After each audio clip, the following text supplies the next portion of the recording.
السلام عليكم ورحمة الله. نحمده ونستعينه ونستغفره ونؤمن به ونتوكل عليه ونعوذ بالله من شرور أنفسنا ومن سيئات أعمالنا. من يهده الله فلا مضل له ومن يضلله فلا هادي له. ونشهد أن لا إله إلا الله ونشهد أن سيدنا وسندنا وحبيبنا ومولانا محمدا عبده ورسوله الذي أرسله بالحق بشيرا ونذيرا وداعيا إلى الله بإذنه وسراجا منيرا. أما بعد فأعوذ بالله من الشيطان الرجيم. بسم الله الرحمن الرحيم. وإن تعدوا نعمة الله لا تحصوها إن الله لغفور رحيم. صدق الله العظيم. سبحانك لا علم لنا إلا ما علمتنا إنك أنت العليم الحكيم. رہے میرے مسکن حوالی کعبہ بنے میرے مدفن دیار مدینہ بلغ العلا بکمالہ کشف الدجى بجمالہ حسنت جمیع خصالہ صلوا علیہ وآلہ. اللهم صل على محمد وعلى آل محمد كما صليت على إبراهيم وعلى آل إبراهيم إنك حميد مجيد. اللهم بارك على محمد وعلى آل محمد كما باركت على إبراهيم وعلى آل إبراهيم إنك حميد مجيد.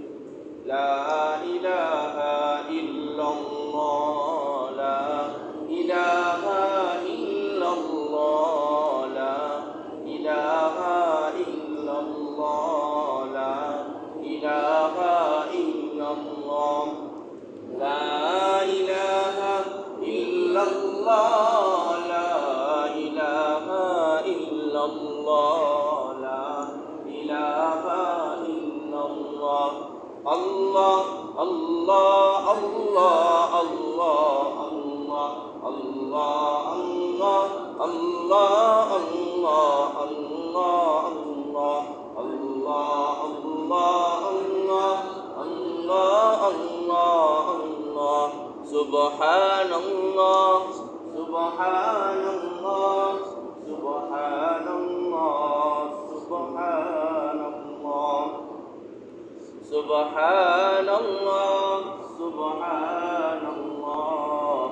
الحمد لله الحمد لله الحمد لله الحمد لله الحمد لله الحمد لله. الله أكبر الله أكبر الله أكبر الله أكبر. أستغفر الله أستغفر الله أستغفر الله أستغفر الله ربي من كل ذنب وأتوب إليه. لا حول ولا قوة إلا بالله العلي العظيم.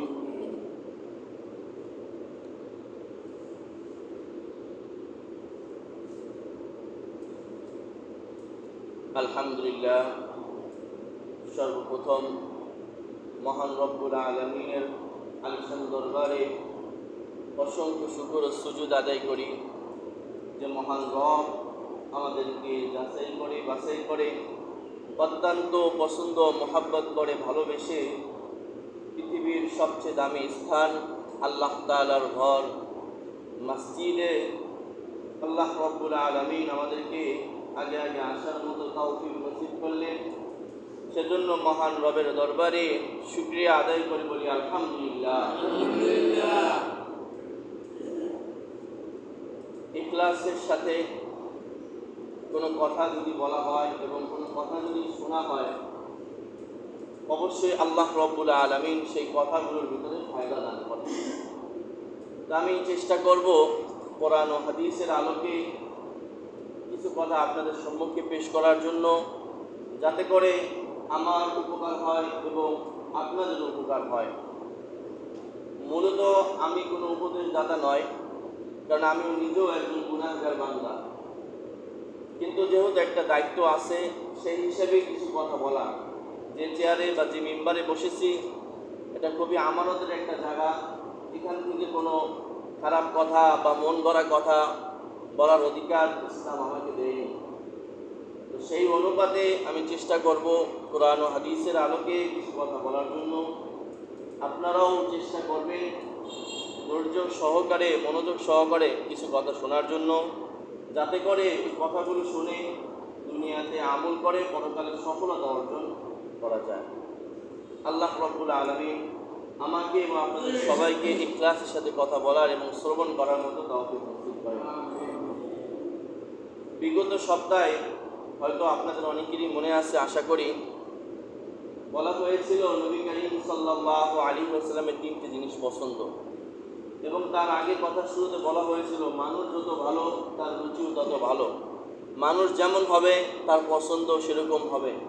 সেই ধারাবাহিকতায় নবী করিম সাল্লাল্লাহু আলাইহি ওয়াসাল্লামের একটি হাদিস আমরা শুনেছিলাম যে নবীজি কয়টি জিনিস পছন্দ করতেন ভাই? 3টি জিনিস। 1 নম্বর কী ছিল ভাই? নামাজ। 2 নম্বর কী ছিল ভাই? নেককার বিবি। 3 নম্বর সুগন্ধি। এই 3টি জিনিস নবী করিম সাল্লাল্লাহু আলাইহি ওয়াসাল্লামের কাছে খুবই পছন্দ ছিল।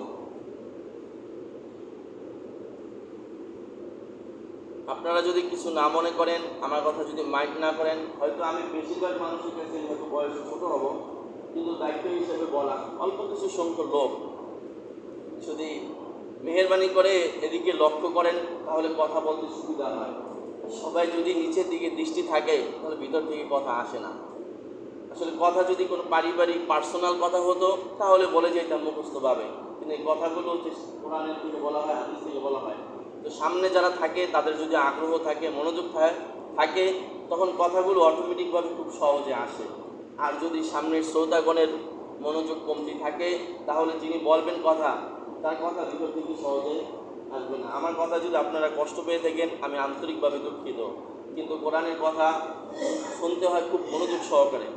একেবারে প্রথম জুমায় 28 তারিখে বলা হয়েছিল যে শুনতে হয় 2টা জিনিসের মধ্যে, একটা হচ্ছে ইখলাস আর একটা হচ্ছে মনোযোগ। মনোযোগ যদি না থাকে তখন অ্যাক্সিডেন্ট হয়ে যায়, অর্থাৎ ভুল আমল, ভুল মেসেজ চলে যায়। সেজন্য সবার কাছে অনুরোধ মনোযোগ সহকারে শোনার জন্য। আমি হয়তো আপনারা সকলেই জানেন 3টি জুমা হয়তো একটু পড়াইছি, টাইমের ওই পাশে যাই না, অর্থাৎ 25 বা 30-এর দিকে আমি ছেড়ে দিই আর 1টার দিকে উঠি, এই অল্প কিছু সময় কথা বলি। আল্লাহ রাব্বুল আলামিন আমাদেরকে মনোযোগ সহকারে শোনার মতো তৌফিক নসিব করেন। নবী করিম সাল্লাল্লাহু আলাইহি ওয়াসাল্লাম যখন বললেন যে আমার 3টি জিনিস পছন্দ, 1 সুগন্ধি, 2 নেককার বিবি, 3 নামাজ। এই কথা শ্রবণ করার পর সাহাবায়ে কিরামের মধ্য থেকে সর্বশ্রেষ্ঠ সাহাবী, নবী করিম সাল্লাল্লাহু আলাইহি ওয়াসাল্লামের পরে সর্বশ্রেষ্ঠ মানুষ এবং সাহাবী হযরত আবু বকর সিদ্দিক রাদিয়াল্লাহু আনহু, তিনি বললেন, ইয়া রাসূলুল্লাহ, আমার কাছেও 3টা জিনিস পছন্দ। সুবহানাল্লাহ। তখন নবী বললেন, হ্যাঁ আবু বকর, তুমি বলো তোমার কি 3টা জিনিস পছন্দ? তো ইয়া রাসূলুল্লাহ, আমার কাছে যে 3টি জিনিস জিনিস পছন্দ, এর ভিতরে এক নম্বর হচ্ছে আন-নাযরু ইলা ওয়াজহি, ইয়া রাসূলুল্লাহ, আপনার দিকে তাকিয়ে থাকা আমার কাছে সবচেয়ে পছন্দের কাজ। অর্থাৎ আপনার বরকতময় চেহারা দেখা আমার কাছে সবচেয়ে প্রিয় কাজ। আল্লাহ রাব্বুল আলামিন তার এই কথাটাকে এত সুন্দরভাবে কবুল করলেন।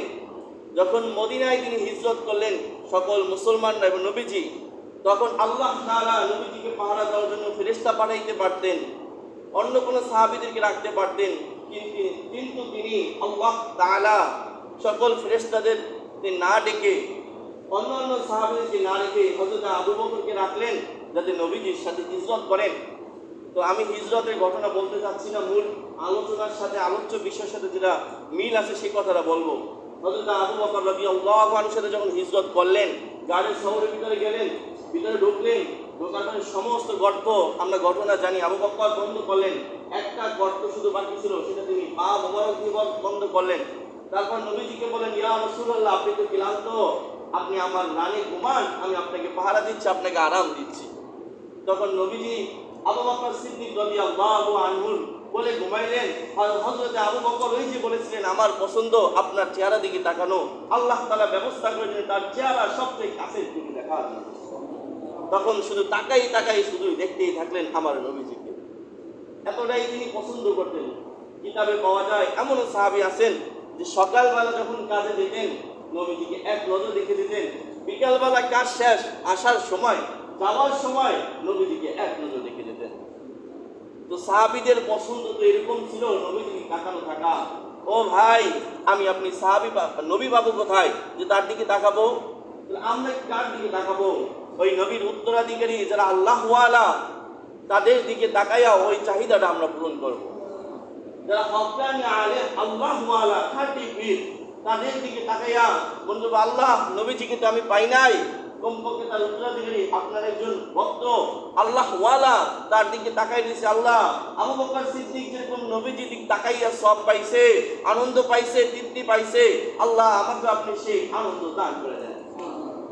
আমি কি বুঝাইতে পারলাম ভাই? আবু বকর সিদ্দিক রাদিয়াল্লাহু আনহুর এক নম্বর পছন্দ নবীজির দিকে তাকানো, আন-নাযরু ইলা ওয়াজহিক।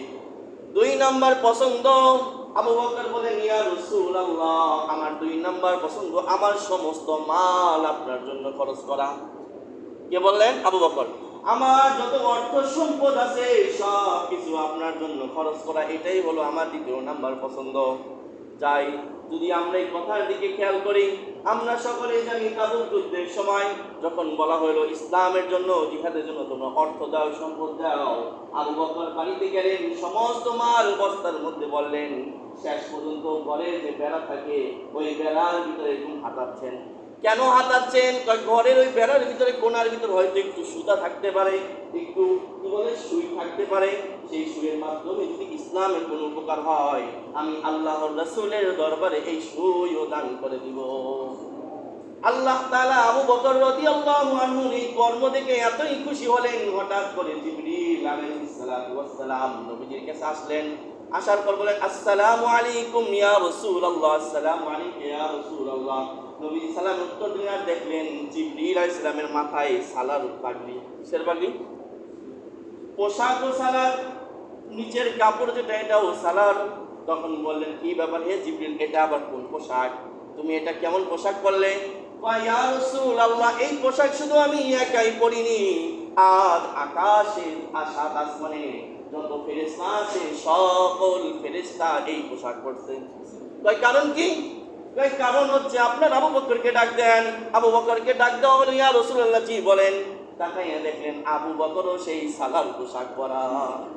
আবু বকরকে আসমানবাসীরা এত ভালোবাসে, তারাও আবু বকরের পোশাকটাকে ধারণ করেছে এবং স্বয়ং আল্লাহ আবু বকর রাদিয়াল্লাহু আনহুর কাছে সালাম পাঠাইছে। তার পছন্দ যেরকম হবে ফলাফলও এরকম হবে। আমার আপনার পছন্দ তো এরকম হওয়া উচিত। কখনো যদি গানের অনুষ্ঠানের জন্য টাকা চাওয়া হয়, তখন যদি আমার পকেট থেকে 100 বের হয়, আর মসজিদের জন্য যদি টাকা, মাদ্রাসার জন্য, ইসলামের জন্য টাকা চাওয়া হয়, তখন যদি বের হয় 10 টাকা, তাহলে বুঝতে হবে আবু বকরের পছন্দের সাথে আমার পছন্দ মিল নাই, কারণ আমি খারাপ পথে টাকা দিচ্ছি বেশি, আর হালাল পথে ইসলামের পথে আমার পছন্দ সেরকম না হওয়ার কারণে কম পরিমাণ টাকা বের হচ্ছে। আমি কি বুঝাইতে পারলাম ভাই? 3 নাম্বার আবু বকরের পছন্দ, ইয়া রাসূলুল্লাহ, 3 নাম্বার পছন্দ আমার যে কন্যা আয়েশা রাদিয়াল্লাহু আনহা, ইনাকে আমি পছন্দ করি, আমার কন্যা আপনার স্ত্রী হবে, এটা আমি পছন্দ করি। আল্লাহ তাআলা তার এই পছন্দটাকে এমন ভাবে পছন্দ করলেন, নবীজি শুয়ে আছেন, জিবরাইল আলাইহিস সালামকে পাঠাইলেন রেশমি রুমালের ভিতরে আম্মা জান আয়েশার ছবি দিয়া পাঠাইলেন, আর বলিয়া রাসূল সাল্লাল্লাহু আলাইহি ওয়াসাল্লামকে দেখাইলেন, ইয়া রাসূলুল্লাহ, আল্লাহ চাই এই কন্যা অর্থাৎ আয়েশার সাথে আপনাকে বিবাহ দিতে। তাহলে আয়েশা রাদিয়াল্লাহু আনহার সাথে বিবাহ দেওয়ার জন্য বড় ঘটককে মহান আল্লাহ, চূড়ান্ত সিদ্ধান্ত নিয়েছেন কে? আল্লাহ। কিছুদিন আগে দেখতে পাই বাংলাদেশে এক ব্যক্তি, একটা মানুষ বলতেছে আমি নবীজিকে মানি না, কারণ হচ্ছে অন্যতম কারণ নবীজি কেন আম্মা জান আয়েশাকে ছোট বয়সে বিবাহ করেছে, তার মানে সে নিশ্চয়ই ভালো না। নাউজুবিল্লাহ। নবীজির ব্যাপারে কেন নবীজিকে পছন্দ করে না, কারণ ছোট একজন মেয়েকে বিবাহ করছে। তাদের কাছে যদি প্রশ্ন করেন, রবীন্দ্রনাথ ঠাকুর, ঈশ্বরচন্দ্র, এদের যত গুরু আছে সকলের বিবাহিত স্ত্রীর নামগুলো আমার লেখা আছে। প্রত্যেকের স্ত্রীর বিবাহ বয়স, কারো বয়স 5, কারো বয়স 7, কারো বয়স 8। তাদের ব্যাপারে তোমার প্রশ্ন ওঠে না। আর নবীজি তার স্ত্রী বয়স 6-7 ছিল, সেই ব্যাপারে তোমার প্রশ্ন ওঠে, কারণ কি? নিশ্চয় তোমার নিয়ত খারাপ। তো আয়েশার সাথে, আম্মা জান আয়েশার সাথে বিবাহ দিয়েছেন কে? আল্লাহ। তো এই থেকে শিক্ষা কি? আমি আপনিও যদি আদর্শ বাবা হই, আমার যদি কন্যা সন্তান থাকে, আমারও নিয়ত থাকা উচিত আমার সন্তানকে, একজন কন্যা সন্তানকে দ্বীনি ছেলে, দিনদার দেখে আমি বিয়া দিব। এটা থাকবে আমার টার্গেট। আমার টার্গেট যেন এমন না হয় যে এই ছেলের গাড়ি নেই ঠিক আছে, কিন্তু টাকা তো আছে, এই ছেলের নামাজ পড়ে না ঠিক আছে, বাড়ি তো আছে, এই ছেলে রোজা রাখে না তো কি হয়েছে, সুদের কারবার আছে, এরকম রুচি যেন আমাদের না হয়। দাড়িওয়ালা লোকের সাথে যদি বিয়ে দিই, মেয়ে বলে বাবা তুমি কি বুড়া মানুষের সাথে আমাকে বিয়া দিচ্ছ, কি বলে কিনা? কিন্তু না, এটা হলো দিনদার মানুষ দেখে প্রত্যেকটা বাবার উচিত বিবাহ দেওয়া। তো 3টা জিনিস হলো কার পছন্দ ভাই? আবু বকর। তো আমার আপনার রুচিও যদি ভালো হয়, সাহাবীদের নবী সাল্লাল্লাহু আলাইহি ওয়াসাল্লামের রুচি যেমন ছিল, আমার রুচিও তেমন হবে। আল্লাহ রাব্বুল আলামিন আমাদেরকেও উত্তম রুচিওয়ালা মানুষ হওয়ার মতো তৌফিক দান করেন। আমরা ধারাবাহিক আলোচনা করতেছিলাম ভাই, মানুষ কিভাবে সহজে আপন ইচ্ছায় রবের প্রেমে পড়ে, রবের ভালোবাসায় পড়ে তার ইবাদত সহজে করতে পারে। মনে আছে তো ভাই? তো আল্লাহ তাআলার ইবাদত করতে পারে মানুষ কয়ভাবে ভাই? খুব সহজে 3 ভাবে। একটা হচ্ছে যদি মানুষ তার রবের প্রেমে পড়ে। 2 নম্বর, কোনো লোভের বা কোনো নিয়ামত বা কোনো পুরস্কার যদি থাকে, সেই আশায় তখন মানুষ কি করে? কারো কথা মানে, কারো হুকুম মানে। 3 নম্বর, কোনো শাস্তির ঘোষণা থাকলে তখন কোনো মানুষ আরেকজন মানুষকে মানে। তো প্রথম বিষয় নিয়ে যে মানুষ তার রবকে ভালোবাসবে কেন, ভালোবাসবে কিভাবে, কি কারণে? যখন রবকে মানবা চিনতে পারবে। সেই ধারাবাহিকতা আমরা বলেছিলাম 7 আকাশের পরিচয় দিয়েছিলাম, এবং আল্লাহ তাআলা আরশ কত বড়, কুরসি বড়, সেই আলোচনা আমরা করেছিলাম। তো সেই ধারাবাহিকতা আজকেও আমি অল্প কিছু সময় বলতে চাই আল্লাহ তাআলার দয়া সম্পর্কে, আল্লাহ তাআলার কুদরত সম্পর্কে। মানুষ যদি আল্লাহর কুদরত জানতে পারে, তখন ওই মানুষ আল্লাহকে কখনো নাফরমানি করতে পারবে না। আমি কি বুঝাইতে পারলাম? আল্লাহ রাব্বুল আলামিন সূরাতুল হাক্কার মধ্যে বলেন, ওয়া ইয়াহমিলু আরশা রাব্বিকা ফাওকাহুম ইয়াওমাইদিন সামানিয়া, ওয়া ইয়াহমিলু আরশা রাব্বিকা, পালনকর্তার আরশ বহন করে আছে 8 জন ফেরেশতা, ফাওকাহুম ইয়াওমাইদিন সামানিয়া। আল্লাহ তাআলার যে আরশ কয়জন বহন করে আছে ভাই? 8 জন ফেরেশতা। আমরা জানি সমস্ত ফেরেশতাদের মধ্যে 4 জন ফেরেশতা সবচেয়ে বড়। একজন হলো জিবরিল আলাইহিস সালাম, মিকাইল আলাইহিস সালাম, ইসরাফিল আলাইহিস সালাম, আজরাইল আলাইহিস সালাম। সর্বপ্রথম কে? জিবরিল। জিবরাইল আলাইহিস সালামের কথা যদি আমরা শুনি, মানুষ বাধ্য হবে আল্লাহর ইবাদত করতে। কিভাবে? জিবরিল আলাইহিস সালামের আল্লাহর নবী বলেন তার 600 পাখা দেওয়া হয়। কয়শো পাখা? 600টা পাখা। এই 600 পাখার মধ্যে একটা পাখা নবীজি বলেন, এই জিবরিল তোমাকে তো কোনোদিন সচক্ষে ক্লিয়ার ভাবে দেখিনি, আজ তুমি আমার সামনে আসো, জিবরিল বলেন, ইয়া রাসূলুল্লাহ, আমাকে তো সম্পূর্ণভাবে দেখতে পারবেন না, তারপরও আসো। জিবরিল আলাইহিস সালাম আসলেন, আসার পর 600 পাখার মধ্যে একটা পাখা মাত্র বিছাইয়ে দিলেন। নবীজি তাকাই দেখলেন, ডানে বামে সামনে উপরে শুধু পাখা আর পাখা। ও জিবরিল বলেন, ইয়া রাসূলুল্লাহ, আপনি ভাবছেন হয়তো সব পাখা না, 600 পাখার মধ্যে একটা পাখা মাত্র আমি বিছাইয়ে দিয়েছি, আরো 599টা পাখা আমার বাকি। 500 একটা পাখা যদি এত বড় হয়, 599 পাখা তাহলে কত বড় হবে? তাহলে 600টা পাখা যদি এত বড় হয়, তাহলে জিবরিল আলাইহিস সালাম কত বড় হবে? জিবরিল কত বড় যদি হয়, তাহলে তাকে যে সৃষ্টি করছে যে মহান আল্লাহ, ওই আল্লাহ তাহলে কত বড় হবে? আল্লাহ তো এত যদি বড়ই হয়, তাহলে এত বড় মহান আল্লাহর হুকুম আমি কিভাবে অমান্য করি? এখন বলবেন, হুজুর তাহলে ইসরাফিল কেমন? ইসরাফিল আলাইহিস সালামের কথা আমরা জানি, তিনি একটা সিংহানি অর্থাৎ বাঁশি নিয়ে বসে আছেন। কিয়ামতের সময় যখন হবে, আল্লাহ তাআলা যখন অনুমতি দিবেন, তিনি ফু দিবেন, তো বাঁশির ভিতরে দেখবেন ছিদ্র থাকে। কি থাকে? বলা যে বাঁশি বাজে না, দেখবেন কি থাকে? ছিদ্র থাকে। ইসরাফিল আলাইহিস সালাতু ওয়াস সালামের যে সিংহা, ওই সিংহার ভিতরে কিতাবে ইমাম গাযযালী রাহমাতুল্লাহ বলেন 12টা ছিদ্র। কয়টা ছিদ্র? 12টা ছিদ্র।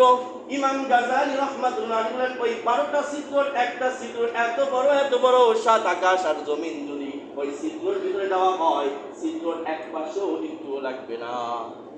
তাহলে ওই একটা ছিদ্র যদি এত বড় হয়, আর 11টা ছিদ্র তাহলে কত বড় হবে?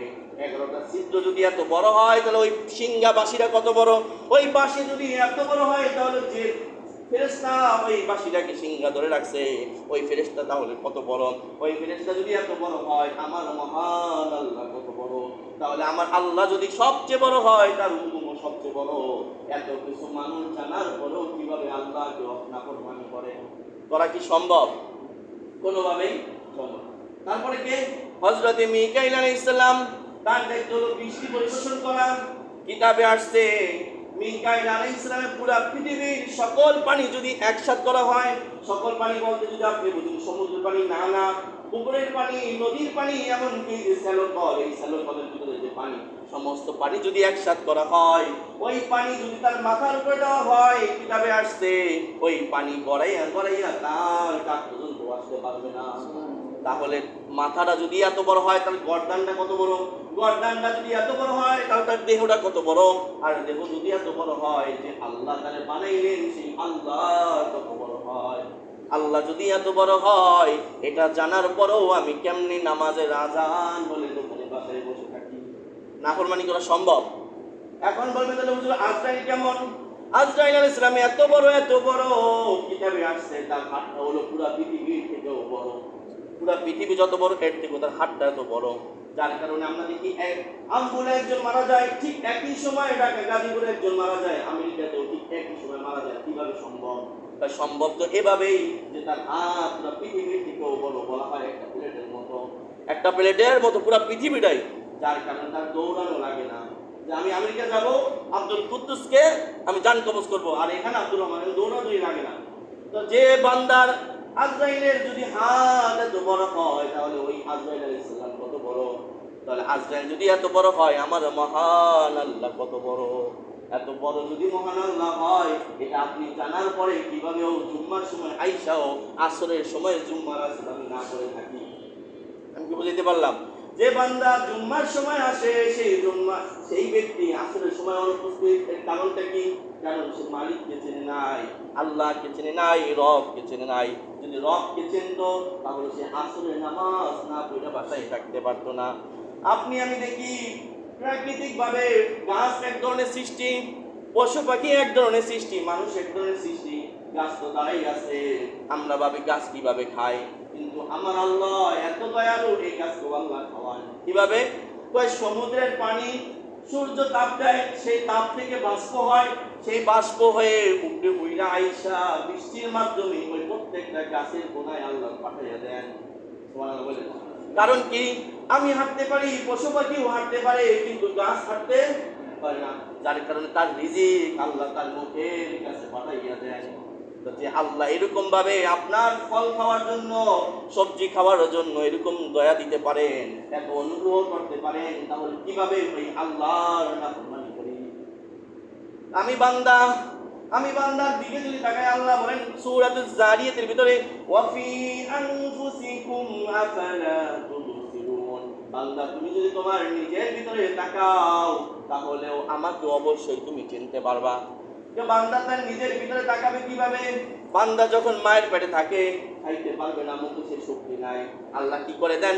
মায়ের নাভির সাথে তার নাভির কানেক্ট করে দেন। এটা কি আল্লাহ দয়া না? আল্লাহর দয়া। দুনিয়াতে আসলাম, আমার চক্ষু আছে, হাত আছে, কান আছে, সব কিছু আছে, কোনো কাজ করতে পারি না, বুঝি না, কিন্তু দুনিয়াতে আসার পরেও কি করি? সর্বপ্রথম মায়ের বুকের দুধ আমি খাওয়া শুরু করি। এখন বলবেন হুজুর বুঝ শক্তি তো নাই, তাহলে দুধ চিনল কিভাবে? চিনল এইভাবে, কারণ আল্লাহ তাআলা কুদরতিভাবে ওই বাচ্চাটাকে দুধের সন্ধান দিয়ে দিয়েছেন। এটা কি বলেন আল্লাহ সূরাতুল কি বলে বাংলার মধ্যে, ওয়াহাদাইনাহুন নাজদাইন, দুইটা উঁচু জিনিস দিকে আমি তাকে হেদায়েত দিয়ে দিলাম। তাফসীরের মধ্যে বলেন দুইটা উঁচু জিনিস কি? তার মায়ের বুকের দিকে ওই বাচ্চাটাকে আমি হেদায়েত দিয়ে দিলাম। আল্লাহ বলেন আলাম নাজআল লাহু আইনাইন, বান্দা আমি তোমার দুইটা কি চক্ষু দেই নাই? ভাই দুইটা চক্ষু দিছি তো কি হয়েছে? সারাটা দিন আমি যদি খেয়াল করি তাদের বাসায় টিন আছে, টিনের শীত যদি কত ধুলাবালি দেওয়া যায় যখন রোদ্র ওঠে, তাহলে যদি ছোট ছোট এত ধুলাকণা থাকে তাহলে 24টা ঘন্টায় এই চোখের ভিতরে কত ধুলাকণা যায়। যাওয়ার পরও কেন আমি অন্ধ হই না? কারণ মহান আল্লাহ আমি যখন ঘুমাই রাত্রেবেলা এই মেশিনটাকে লড়াইতে থাকেন, আর যখন ঘুম থেকে উঠি আল্লাহ তার ওই জীবাণুগুলোকে ক্যাটরের মাধ্যমে বের করে দেন। বলেন না কোন আল্লাহ এগুলো করলেন? যে আল্লাহ কুদরতিভাবে এই মেশিনটাকে পরিষ্কার করলেন, সেইটা জানার পরও কিভাবে ওই আল্লাহর নাফরমানি আমি করি। বিজ্ঞানীরা বলে এই চোখের সাথে মাথার 1,70,000 রগের কালেকশন। কত? 1,70,000 কালেকশন।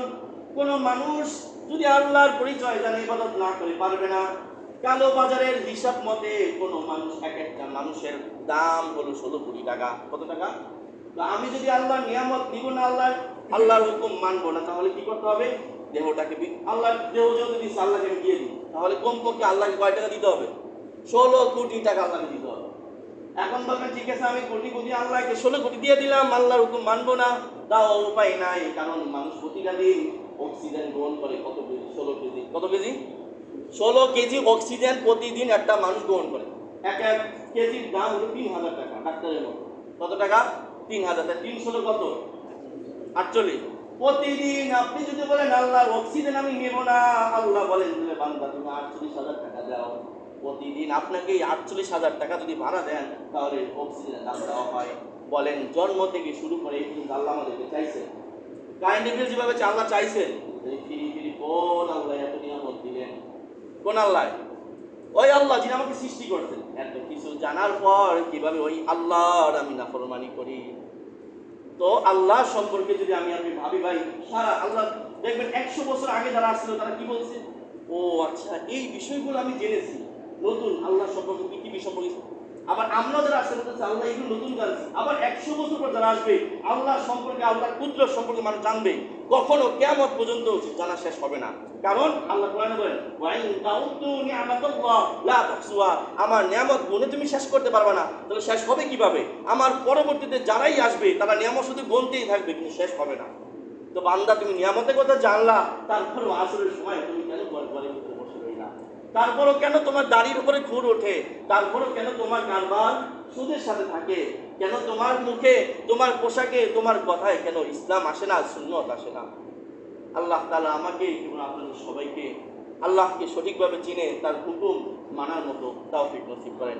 আমিন ওয়া আখিরু দাওয়ানা আলহামদুলিল্লাহি রাব্বিল আলামিন। যারা কবলা সময়